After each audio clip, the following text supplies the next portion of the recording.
Write that acceptance speech, write that keynote, write that book, figure out what it feels like 20 years from now when the thing that's in your heart or even just recently was a new idea. Like, forecast 20 years from now and just what if the hell out of that and take it to the next level.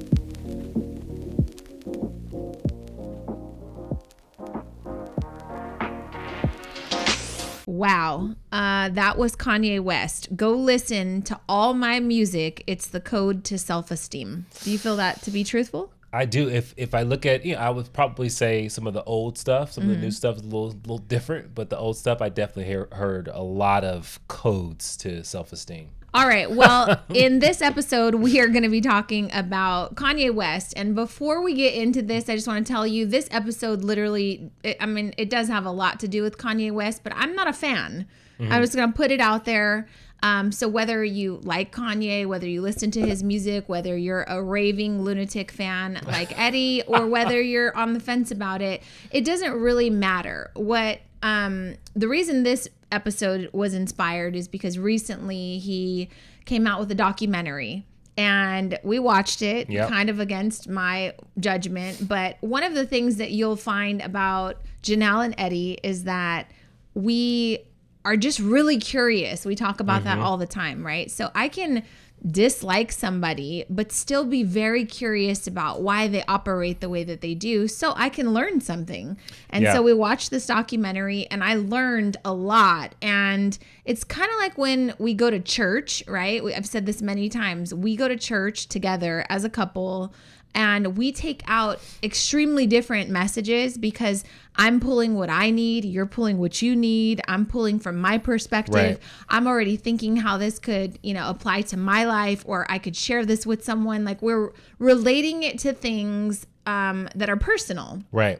And so we watch television like that too, right? 100%. And I think that when you watch a documentary, because the way any documentary, but this particular documentary, the way it's formatted, it's unusual because you don't often see images and footage from people when they first start something, right, when they're like not anything in that industry, right? And so that is one thing that I was like, wait, he started a documentary 20 years ago. Right. So don't give it all away yet. But in this episode, I promise it's going to be worth listening to because we're going to be pulling 10 confidence tips that will help you, whether it's in relationship building, whether it's in selling, whether it's in, building just a business life, or advancing in your career. Confidence is so important. And as coaches, that this is the biggest issue that we see when people are trying to get a business off of the ground, or they're trying to launch a product, or, talk about a sale, or whatever it is that you do. There's always a missing element, and that is confidence, right? Especially when you're trying to do something you've never done before. So I do think that this episode is going to be extremely helpful, whether you're a teenager getting ready to audition for a role, if you're an actor, again, whether you're trying to go up for a promotion or maybe go for an interview and you haven't been interviewed in a really long time, this episode is definitely going to help you. So stick around. Yeah. And confidence to me is the weapon you use against fear, right? Because you're always going to feel fear. Fear will always be there because unless you accomplish certain things and that fear starts to dissipate. But every new challenge will come a sense of anxiety, a feeling of fear or the unknown and hesitation.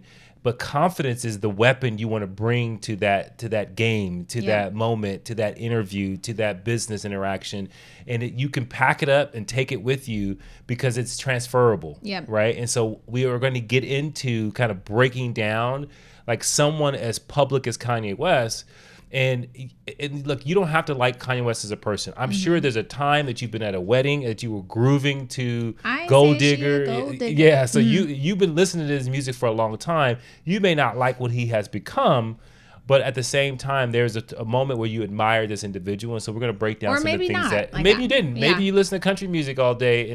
Or maybe you don't arrive at a place where it turns into admiration. Like, I think you're really good at that. You can, say, I don't agree with this person's beliefs, but I admire this about them. I was more willing to be open about, okay, let's watch it because I want to unpack why he is the way he is.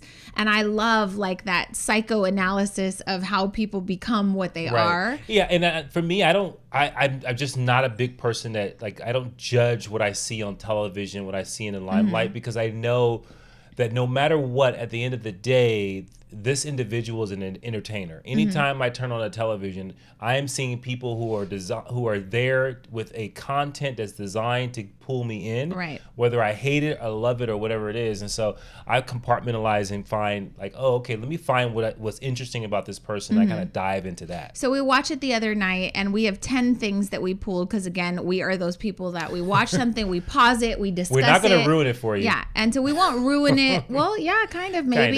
Yeah, it's only one episode. I think there's like 7, so just bear with us.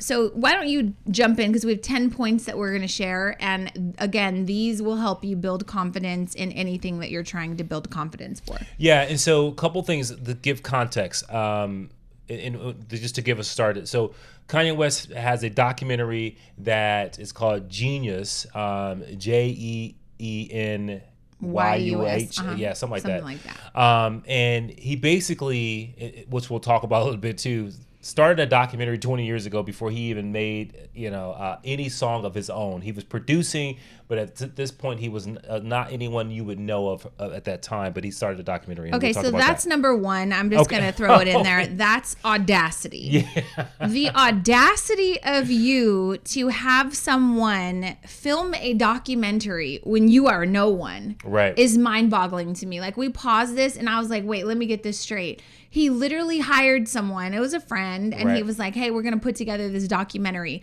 But he was just like a producer who had made a couple of beats at that point. But he had this guy, walk around with him for decades before he was famous.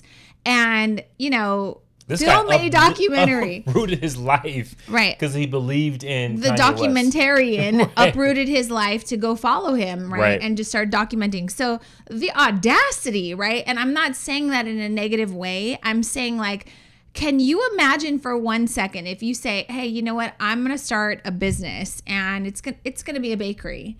And you are telling somebody to follow you around and film your everyday life. We're talking 10 years before you even own a brick and mortar bakery, before you even have an employer or something. Can you imagine how differently you would show up if there was like a camera person watching your every move and you're literally writing history about how successful you're going to be and you're talking about it throughout, but you are nobody right now? And can I just That's so admirable to me, 100%. The audacity. Yeah, and so I want to make sure we put a disclaimer out there for a little bit, because I think oftentimes people will see something like a Kanye West and hear this discussion and hear you say audacity and think, oh, okay, well, the things in my life, they're not very audacious. And I want to make sure this is not for you to compare your life to Kanye West, to Janelle Copeland's, to the Eddie Copeland's, or anything. It is to look at your life and say, what is an audacious thing for you at the level that you're at in the life that you're living? And you may be like, just starting a business in itself is an audacious task, right? It's something that it takes a lot of effort and confidence to do. So don't get lost in the fact that we're talking about someone who's a billionaire. Don't get lost in the fact that we're talking about someone who's in entertainment, because you could be thinking to yourself, oh, well, that's great. I will never have dreams that big. Well, that's why I'm trying to like give you, like, if you want to open a bakery and you just barely had the idea about it today, imagine if you were like, hey, Janelle, we're friends, right? Could you just follow me around and film? I'm going to make a documentary. Well, how long is this going to be? Well, we're going to film up to the point where I become extremely successful and do millions of dollars. Right. Like, I'm just going to tell you, I don't have any friends that would be like, oh, girl, I got you. Where are your real writers? Right. Because I don't know of anyone who would do that for me. I'm not doing that for you. Okay, so then that goes to point number 2. What's number 2? So I'm telling you, you gotta be super audacious, and this will all make sense, trust me. But ask yourself, like, where's your level of audacity in anything that you do, right? Not audacity in like this cocky kind of crazy way, but just like be audacious, put yourself out there. Like, will it to happen, which we'll talk about in a second. And so remember, we're talking about like, this is the confidence code you need. And so you gotta be audacious, right? I think the next one, and I'm gonna go to this one because it bleeds in perfectly, is you gotta have a support system, right? You gotta have individuals that are willing I'm to not following you around, bro. No, but you gotta have someone, and when you watch this documentary, you see the unwavering commitment that his mother has in him. She knows his lyrics. She is encouraging him. She also keeps him grounded. She gives him advice. She keeps it real, but she also raves. Yeah. So you gotta write that down. Who's going to keep it real and who's also going to rave about me? Well, I'm just going to tell you, like, other than you and the kids, I have nobody like that really is going to like, oh yeah, real. she's going to do big things. Right. So the part of the documentary where they showed his mom, I got to tell you, it made me a better mom because watching her, like, you know, interact with her son, you can tell that she instilled this tremendous amount of confidence in him by just being positive and by reinforcing his dreams and by telling him to chase it and basically just being supportive, right? I didn't have that. She remembered like all his performances. She remembered his lyrics, you guys. And so she starts kind of like, you know, talking his lyrics. Mind you, she's a school teacher. Right. She sat on the board for like, she was the first Black English teacher to sit on the English board or something, like academically. So she's like literally rapping her son's lyric, which was a very progressive lyric, you know, about something very meaningful. She goes, I like that one, Kanye. Remember when you had this one? And he goes, oh yeah. And he's like remembers and imagine your mom. Rapping back the thing that you had told her once before, and she's like that unwavering with her support. Right. I thought that was incredible. And so it just made me think, like, if you're listening to this and you have small children, gas them up. Like, definitely support them. If they say that they want to be an astronaut, great. Go buy them a rocket or something, a toy rocket. But do something to support every hope, dream, aspiration, idea that they have, because I do think that confidence in you as an adult starts from what gets nurtured when you're a child. And I thought one small detail that I thought was so amazing is that how she sprinkled wisdom on him, grounding him, but not in a way that would take away. It wasn't stifling. It wasn't stifling. It wasn't something that she was trying to make him a different person. She was just trying to get him to think. So she gave him this like parable and it made him think about it from a standpoint of like, there's a point of where you've got to have confidence and there's a point that you got to be like, have humility, right? And so I think that was a perfect balance there. Yep. What's next? And so the next thing I would say is that you have to have courage. You have to have the ability to look foolish and have courage to look foolish. Okay. And so number 3 is courage. Courage, yeah. And I think that is something that people will go, well, I don't have courage. Right. I think what you're saying is, though, you have to have the courage to look foolish. Right. And here's where that, for me, gets translated to every single time you need confidence is usually when you're trying to do something you've never done before. Right. And if you take this point, number 3, have the courage to look foolish, that means be okay with knowing you've never done this before. Right. But still be courageous enough to do it anyways. And be okay with being ignored. And be okay with like sucking in the beginning because you've never done it before. So you're not going to do it perfectly. And so you could make it seem like, oh, that was foolish of me. Or you could just be having fun with it. It's an experiment. I've never done this before. So you're courageous enough to put it out there with no expectations. Like, I don't think it's necessarily foolery. I think it's just like, hey, yeah, chances of me sucking at this in the beginning, they're pretty high because I've never done this before. So be courageous to do it anyways. And that showed up like when you watched him in Kanye West, I'm talking about, he was a producer and he was regarded as a producer and a good producer, but he really wanted to be a rapper. Right. And he kept, even today, like we talked about this, there's moments where people try to marginalize him, and that's when he erupts because he's trying to get people to understand he's more than what you think he is.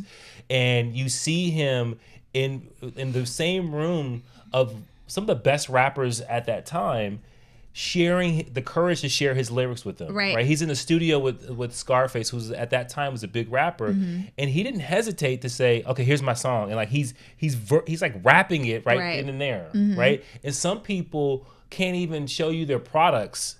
They can't even tell you about their business. Right. Or Talib Kweli, he's like, you know, he starts a rap in Kanye's documentary. Q-Tip. Not Q-Tip. What's his name? Oh, it was Mos Def. Sorry. Def, yeah. So Mos Def is like they're in some dressing room or something, and you know the documentary guy is like getting Mos Def rapping, and Kanye jumps in like it's double dutch and takes over the whole flow. And he's not a rapper yet, and he's like just dropping gems. Yeah.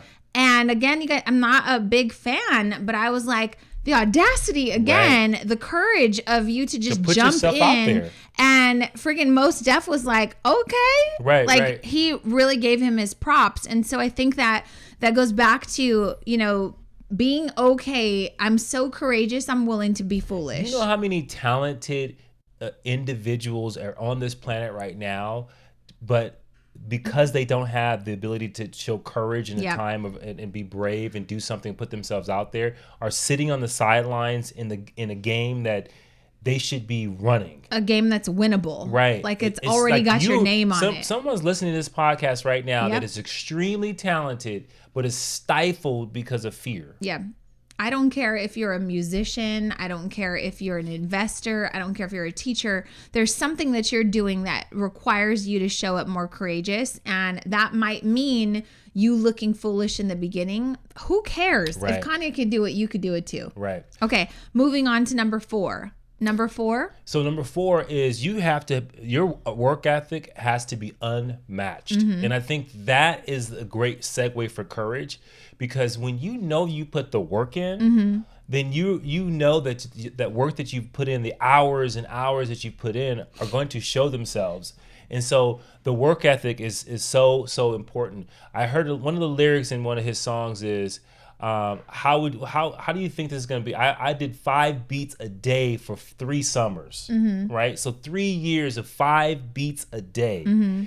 That is a lot. Well, I don't know how many beats rappers come up with or producers. Well, when you think about it like this, think like this, you are basically building the framework of a song, and you're doing 5 of them a day, right? So the melodies, the beats, the instruments, the background, and for a lot of Kanye West's songs, the samples. So number 4 is unmatched work ethic, and 100%. You're saying that he's definitely shown that he's going to master his craft. Right. He's going to be in pursuit of practice, and just putting out content, right? All the time. Do you know how many people are, business owners or content creators, and they're just afraid to put content out because, well, what if it doesn't go viral? Well, the chances are the shit's probably not going to go viral in the very beginning. One, because you haven't mastered it. Like, you haven't shown up and put in the work, right? I know one way you won't go viral. By not putting it out. That's right. Number so 1. Be courageous to look foolish, and then make sure that your work ethic is matching that. Absolutely. Right. And that means putting in the work. There's obviously like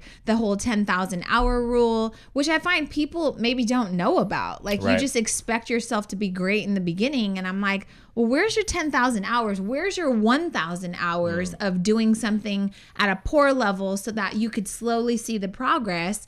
Because you become a master, they say, at 10,000 hours. So I think he had no problem putting in the work and mastering. 100%. Which is commendable. 100%. So number 5. Number 5 is, to me, was probably the funniest part, but also the big learning for me, is that you got to move with urgency towards your opportunities, right? And so he's telling this story about being in the studio with one particular artist, and another artist was 20 blocks away and said, hey, I would love to hear some music. And he was so broke, he didn't have money for a cab. So he sprinted 20 New York blocks to the next studio. Like, that's urgency. Well, he was hungry. Right. He said, I didn't have the money, so I grabbed my stuff and I ran. I ran 20 blocks to go show him, these beats. And I thought that was impressive because so many people are unwilling to put in the work, that's going to be too hard. I don't know if it's going to even pay off. Do I want to sprint 20 blocks? Because what if they say no? You're so attached to the what if they say no that you miss the opportunity. Right. Well, I'm just going to tell you, in business and in life in general, the more no's you get, those no's lead you to yeses. 100%. But we're so afraid of the no's that if you want to avoid the no's, it'll take a lot longer, if not ever, to get to the yeses. But to me, this is where this idea of perfectionism comes in, because people will use the excuse of being a perfectionist not to act, right? And so they put off and think that the opportunity will come up again when they're ready. Right. Right. That's not how the universe works. Right. That's not it. Kanye West was not ready to go 20 blocks. Right. Right. He made himself ready because of the fact that he said, this is what I want. There's nothing else, if nothing else matters right now but me getting to the other studio. And so some people are sitting back with what they feel is like, oh, it's not perfect yet, so I can't put it out, or I'm going to put some music out, or I'm going to put my products out, but it's not quite ready yet. Or they're waiting for the world to be ready for them. Yeah, I'm tired. It's not a good time. I don't have all the money. I don't have this. My ducks are not in a row.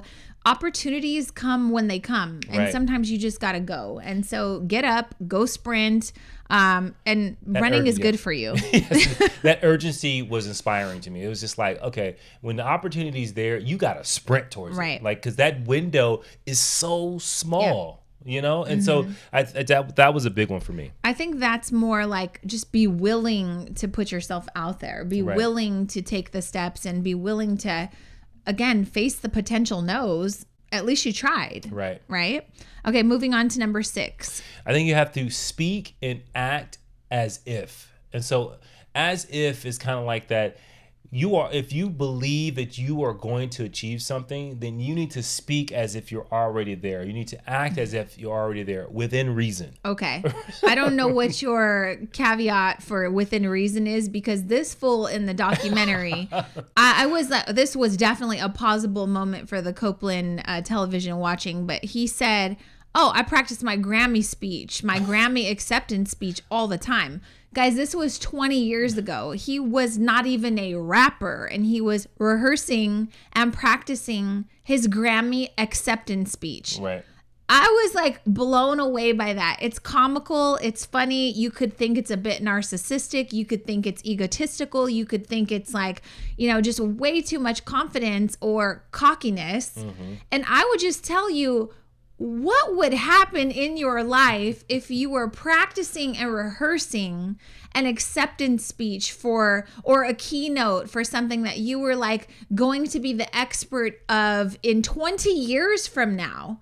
And also someone's documenting it, right? So you have this camera guy that's documenting you, practice your Grammy speech for something you're not even really in that industry of yet. You haven't even been recognized. We don't even know if you have talent yet. And he's practicing and rehearsing an acceptance speech. I was so tickled by it, but I also thought, okay, let's just say that we want to be, two of the world's most renowned, highly regarded personal development gurus in the world. We would have to, like, if we were rehearsing that right now, we're rehearsing keynote speeches on how we became so, enlightened, and how we've changed millions of lives, and I would start to believe that. Right. Like, if I had to practice that every day, I would legitimately wake up every day like, okay, I got to practice the acceptance speech, which means I got to do something to get myself closer to that, right? Well, that's what I think is so powerful. I believe it's extremely effective. Right. Honestly. But you can't act and you can't speak if you haven't done the things we just talked about. Right. Like, if you haven't moved with urgency, if you don't have an unmatched work ethic, if you don't have the courage, then you just don't have the ability to speak like that. Mm-hmm. And so I say within reason, because I think there's a line where, like, you are acting as if, but you want to make sure that there is humility that people get from you still. Right? I think people don't have to hear you maybe practice your rehearsal speech, but I do think that, like, that's even kind of minimizing, like, your family, your support system, they should know your goals. You want to declare things, because I think that adds more pressure, and I think it's a good pressure that you want to fulfill. You want to make sure that you make good on your declaration, but I also think that you don't want to be seen as arrogant, because let's not mistake this. like Kanye did not make it by himself, right? It always requires people to accept you, to invite you, to give you the opportunity. Like this whole idea that we pull ourselves by our own bootstrap is not accurate. Like there's always a teacher, there's always a coach, there's always a mentor, there's always something that inspired that's giving you guidance. And even in the documentary, he paid homage to the people that helped him, right? This guy named No ID and another producer. Who cares? Like what I'm saying is that you want to be able to have the confidence, you want to be able to speak and act as if, but you also want to make sure that people still see that you have humility. Yeah. I agree with you. We've given advice on this in a different fashion in our eulogy episode. We talked about dying and, going to a funeral or witnessing your own funeral and asking yourself, like, what do you want people to say at your funeral? What's in your eulogy? Who's speaking highly of you? And live every day as though today's your last day, so that way you can make those impressions now. Don't wait until you're on your deathbed. Right. This is the same thing. So I'm going to invite you to write that acceptance speech, write that keynote, write that book, figure out what it feels like 20 years from now when the thing that's in your heart or even just recently was a new idea. Like, forecast 20 years from now and just what if the hell out of that and take it to the next level. Who are you going to thank first? Huh? Who are you going to thank first? Well, I obviously have to thank you because I just said you were the only person that supported me. And then who are you going to thank second? I don't know. My kids? All right. I don't know. Do they support me? I think you got to thank God first. Well, say God A, and then Eddie A1. Oh, God. Okay, moving on. So that was number 6, speak and act as if. Number 7, go ahead. You got to vocalize it and you got to visualize it. Yep. What do you mean by that? So I mean that he talked about being a billionaire when he was broke. Like literally he was like, you guys don't understand my vision. Like I'm going to be a billionaire and then the billionaire is going to lead into a trillionaire and I'm going to own a clothing line. I'm going to own a shoe company. He's like basically, what is the word? He's manifesting. Well, he's manifesting, but he's predicting it. He's like tarot card reading his own future. It's like he spent, and this is a big one. You have to spend time on that thinking. So it's almost like he spent time visualizing it, and then he was verbalizing what he saw, and it was so clear to him that he believed it, right? And he knew, okay, this is what I'm going to do. This is what I'm going to do next. And the crazy thing about Kanye is like when you watch him and you hear his interviews, you think he's crazy sometimes.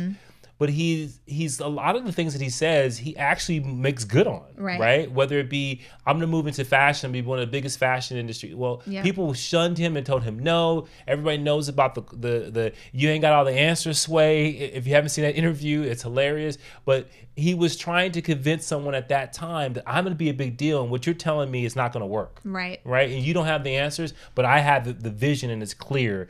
And he was willing to fight tooth and nail to make it happen. And even this interview that I listened to recently, he said, stop boxing me in to what you think I should be. He's like, if I want to be an architect, I'm going to be an architect. If I want to be a designer, an artist, whatever it is I want to do. He was talking about like he had invented some sort of like surround sound thing and then went to like the movie companies and stuff and they didn't really take him seriously. But when Steven Spielberg did it, and I was like, okay, well, that makes sense. Like they're thinking, well, you're just a rapper, and this guy is actually in movies, so he must be more qualified. And so I think that's a step, is just that's like huge. You know, we just sit there, just be audacious enough to you look at your own self like you're not in a box, like sky's the limit. I'm super curious about everything. And he said in the interview, I could do anything that I want to do. And what I heard you just say right now, which is powerful, is how many times do we let people around us put us in this box of who they think we are? And everything that we do and everything that we say it's uncomfortable for them because it's outside of the reason of they put understanding you. of who they think you Yeah. are. And so you got to be careful that people are not boxing you in and marginalize you. And I think No, they are though. Right, Your they are. family is the number one to do it. 100%. Yeah. Like, and I have no shot of a doubt. If I said tomorrow I'm quitting my job and I go to Hollywood, you may have a problem with it just from an economic standpoint. But but how many people would I have to convince that I was serious about this? See, but you're great at your words and you're great at articulation and you're great. So I think it would be a very small learning curve before people were like, okay, Eddie wants to be a rapper or he's going to get into acting, right? You could literally convince me of anything because I know you would do your research. I know you would think it through. But yeah, the point I want to make is there are people listening to this that are starting to change who they have been in the past, whether that's, maybe when you were a kid, you were a hoodlum or something and got yourself into some trouble and made some bad choices. Maybe you even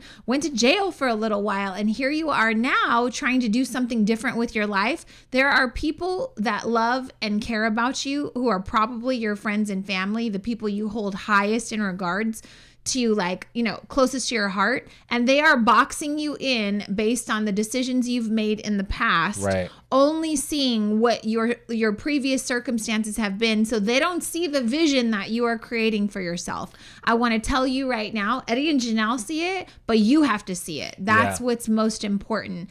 And people, I've seen it even with friends and family that I have, where they'll say, have you seen such and such's account on Instagram? Who does she think she is? And I'm like, well, she thinks she's an influencer. She thinks who she wants to be. She thinks she's who the hell she wants to be. Yeah, Why is it triggering for you? And we all, and I don't want to say we all do it because I think we do. Yeah, we all do. We all see people in our lives a certain way, and then when they change, if we don't like what they've changed to, like, we have a big problem with it, right?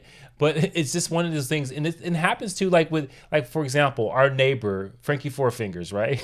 We've called him Frankie Four Fingers. Why are you doing that? Why? Don't do that. What I'm saying is this: is that we saw him for years a certain way, and then he changed, grew up, and then now it's like, oh, like, could you like. We now have to view him in a different light, but we also have to allow ourselves in our hearts to do that. Yeah, I feel like I can think of a particular person right now that is not the kindest person. And recently they've been messaging me, and at the end of the message it says, like, have a blessed day. I'm like, bitch, a blessed day? Like, when did you start? I only know you as a sinner. But it's like triggering for me. But also, I'm smart enough to say, your sinning ass. I'm smart enough to say, maybe you've turned a new leaf. Okay, that's fine. The point is people will always put you in a box because it's human nature, right? If I know you as a certain way, it's familiar to me. And I am telling you that it doesn't matter. You have to see a bigger vision for yourself. You have to see a better version of yourself. And you've got to write the Grammy speech, and you've got to manifest all of this stuff and will it to happen, regardless of the naysayers, regardless of who wants to put a title on you, put you in a box. That stuff only really is applicable if you let it. Like, and I think feed into it. And at the end of the day, this leads into our next point, is that you can't worry about the world accepting this new version of you.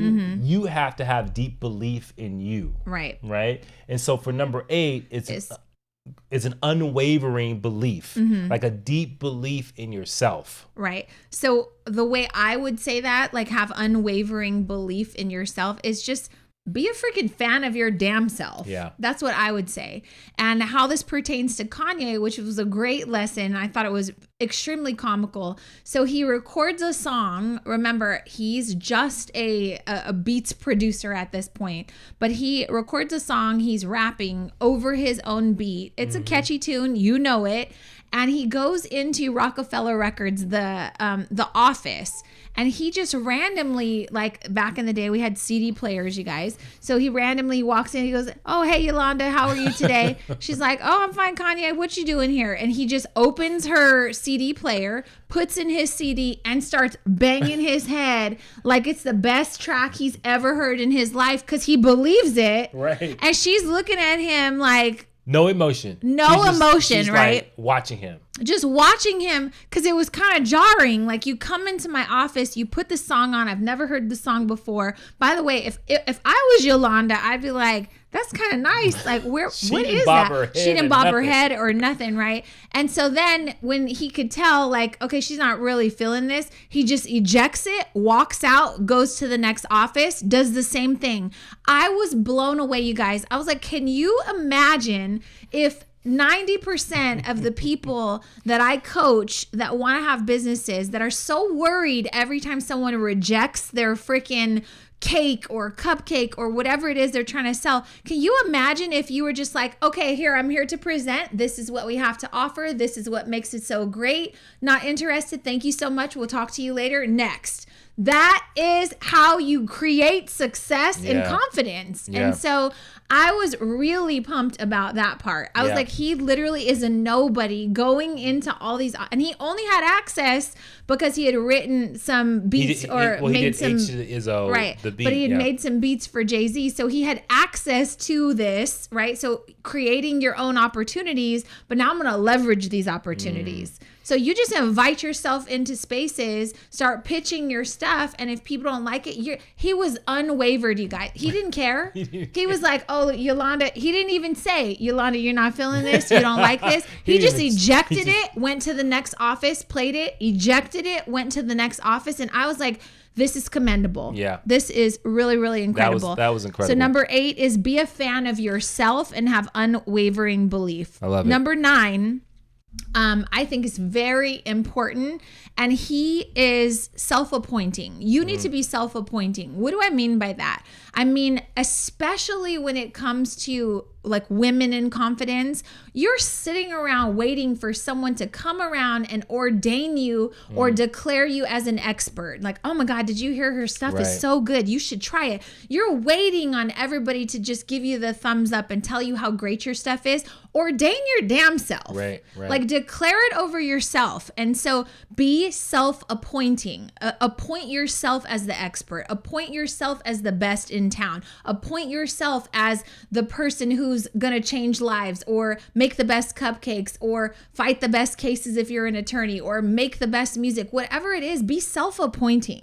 Yeah, and I think that when I gather from that is like if you have an expertise, don't be afraid to call yourself an expert. Well, you're waiting for someone else to do it. And that's I see it all the time. And that is the big thing. Like, people are waiting for someone to give them a certification, to give them something that tells them that they have what it takes, right?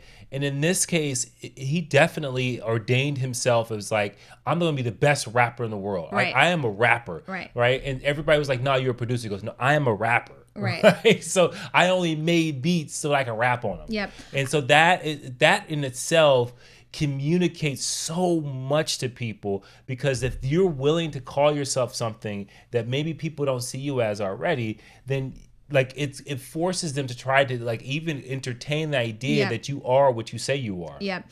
It reminds me, again, I'm kind of bringing it back, but years ago I went to this conference. It was a speaking or a baking conference, and this banner, this booth had this sign that said, "The best damn fudge on the planet." And I literally chuckled to myself. That's called self-appointing, right? And I walked over there and I said, I just need to try this fudge that, is the best on the planet. And without a shadow of a doubt, they were like, oh, you're going to love this. Handed it over to me. Mama Taylor's, I believe is the name. Best damn fudge on the planet. I was like, okay, Mama Taylor. Who is Mama Taylor? Because this is the best fudge.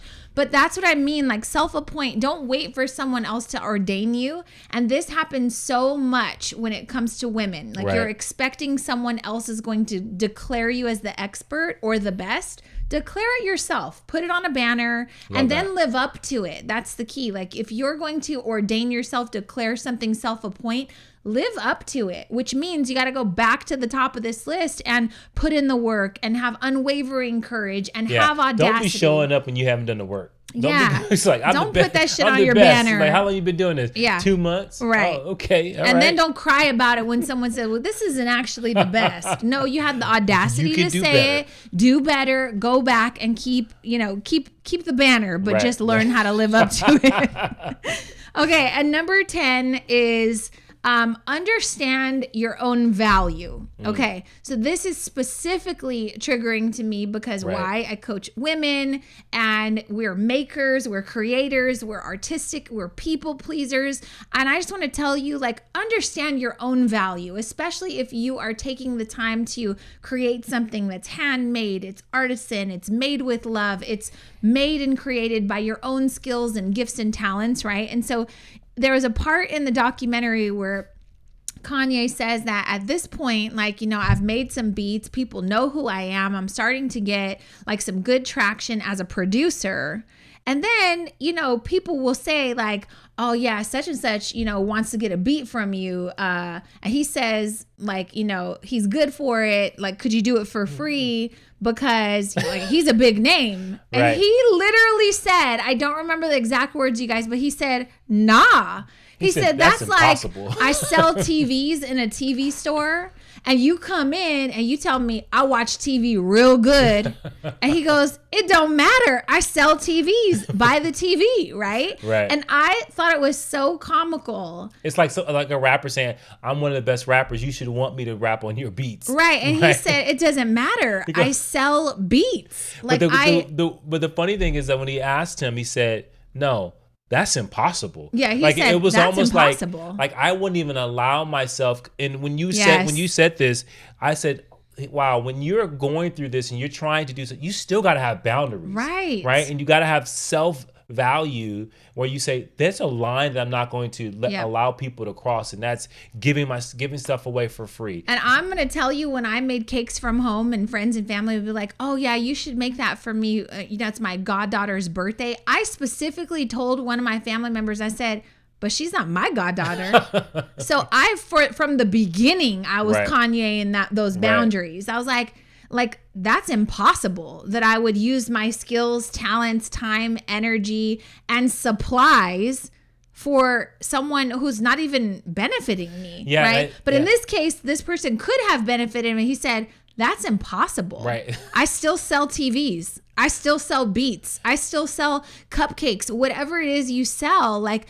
there have to be boundaries. If you are serious about it and you're trying to make it a career, remember, I have an acceptance speech to write and I make millions of dollars. So it's impossible for me to give you this for free.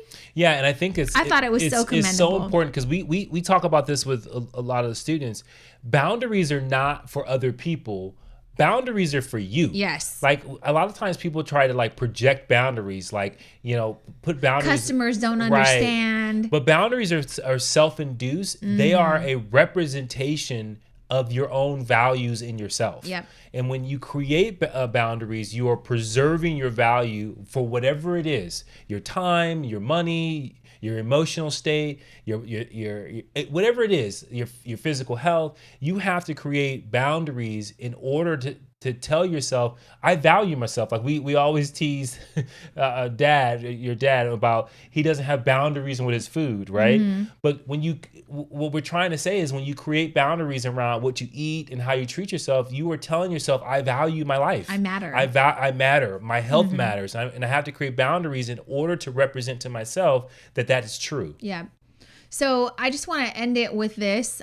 Jordan has been telling me this week, and I don't know if she'd be upset, but I tell everybody, but oh well. She said, she turned to me, we were walking earlier this week, and she said, I'm going to be an actor. And I said, what kind of actor? And I kept egging her on, like a world famous actor. She said, a legend. Ooh. I said, okay, like award winning. And so we've been adding on to that story. So we're manifesting it. We're speaking it into existence. And I'm just going to tell you, we might be 10, 20 years out, but my baby is a world renowned, legendary actor. And I just wonder what it is that you want to be. So I'm going to say this is probably the best podcast episode ever produced ever about confidence. Yes, it and is. if you are a support system of Eddie and Janelle and this spoke to you in any way, please send us a DM, leave a review on the podcast, because you are part of the support system. We had the courage to look foolish and talk about Kanye. And I'm going to tell you again, I'm not the biggest fan, but I'm always willing to see where I can learn. And really just, I like focusing on, studying people's behaviors and why they are the way they are. And there are so many things that our students and our listeners could take from this that we thought it would be a great episode. So if you love this, please share it with a friend. We want you to tell everybody about it, not because we're trying to be famous, but kind of a little bit, maybe. I mean, we put stuff out, and I think it's worthy. I think we have something that can help people. I think we have perspectives that can help shift a perspective and see the world differently, and hopefully it's useful. So yes, share this. We want move with some urgency. Move with some urgency, and share it with a friend, share it with a family member, share it with your enemy. Make them a better person. And we have unwavering belief that you can get out of your comfort zone, your box, the titles that everyone else wants to put you in, and you could be great. So I hope this helped you. We'll see you guys in the next episode. Bye.